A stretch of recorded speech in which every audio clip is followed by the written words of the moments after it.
અયોધ્યામાં શ્રી રામની પ્રતિમાના પ્રાણ પ્રતિષ્ઠાને લઈ સુરત રામમય બન્યું છે, ત્યારે નવી સિવિલ હોસ્પિટલમાં ભક્તિમય માહોલ જોવા મળ્યો હતો. સુરત નવી સિવિલ હોસ્પિટલ રામમય બની ગઈ છે. ભગવાન શ્રી રામના મંદિરનો પ્રાણ પ્રતિષ્ઠા મહોત્સવને લઈ નર્સિંગ સ્ટાફે સિવિલ કેમ્પસમાં રેલી કાઢી ધાર્મિક માહોલ બનાવી દીધો હતો.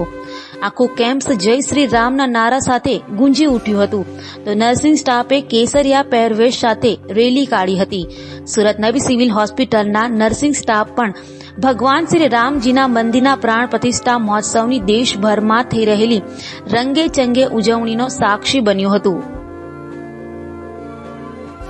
500 વર્ષ પછી રામલલ્લા પોતાના ઘરે આજે આવી રહ્યા છે, ત્યારે સિવિલ હોસ્પિટલના નર્સિંગ સ્ટાફ દ્વારા ભગવાન રામને આવકારવા જય શ્રી રામના ઘોષ સાથે રેલી કરવામાં આવી અને આજે મીઠાઈ વેચી મોડું મીઠું કરવામાં આવશે. સાથે સાથે આજે મધ્યરાત્રિથી ગઈ અત્યાર સુધીમાં જેટલા ડિલિવરી વોર્ડમાં ડિલિવરી થઈ છે તે તમામ બહેનોને સાડી અને મીઠાઈ આપવામાં આવશે અને દરેક વોર્ડમાં ભગવાન રામનો ધ્વજ લગાવીને રામલલ્લાની ઉજવણી કરવામાં આવશે. જય શ્રી રામ, ભારત માતા કી જય, વંદે માતરમ. બોલો જય શ્રી રામ.